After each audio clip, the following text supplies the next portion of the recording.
Talk to us about other barriers you guys have to getting accurate KPIs. I think one of the biggest barriers is still within the DMS systems. I think I saw coming into this space, it's a really data-rich industry, but data poor in the ability to use it to make decisions quickly. I think that's putting all that together, right? Not just saying. So I do think that there's a lot of things going on, trying to help with the transparency with the DMS companies and improve the abilities to report and use the data. But that is a huge obstacle. It slows things down. It makes it a little harder than it should be. But I have seen a lot of willingness to help and change, which I think is great. Again, I'm new, so I don't know if that's new or if it's just me kind of getting in and getting my feet planted in these spaces. Joe? I'm a believer that sometimes we get paralysis by analysis. And I think we try to look at numbers every 30 minutes, where we at, you know what I mean? I've been in this, like I said, since '08.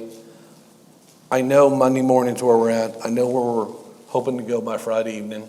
I don't want them having to input so many numbers when it takes away from their job. You know what I mean? We have weekly goals. That's where we're supposed to be. They know that. They're accountable for their numbers.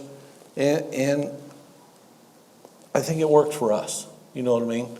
To each their own. So we don't try to overanalyze, but we analyze weekly. We analyze every couple of days on sales targets and if we're on pace for the end of the month.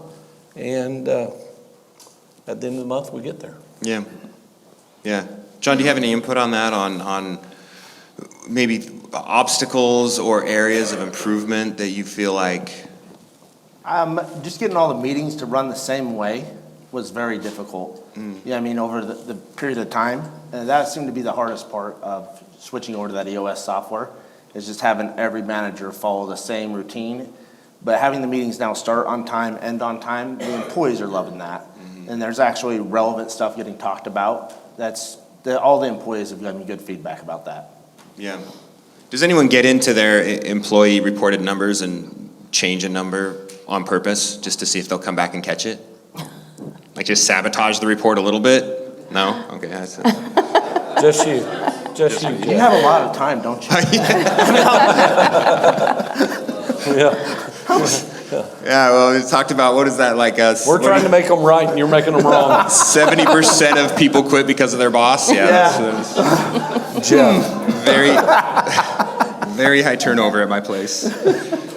Okay, we've got a couple of minutes left, but it had me thinking of one other area of data, because I agree with you on the DMS side, and no offense to the DMS that's here.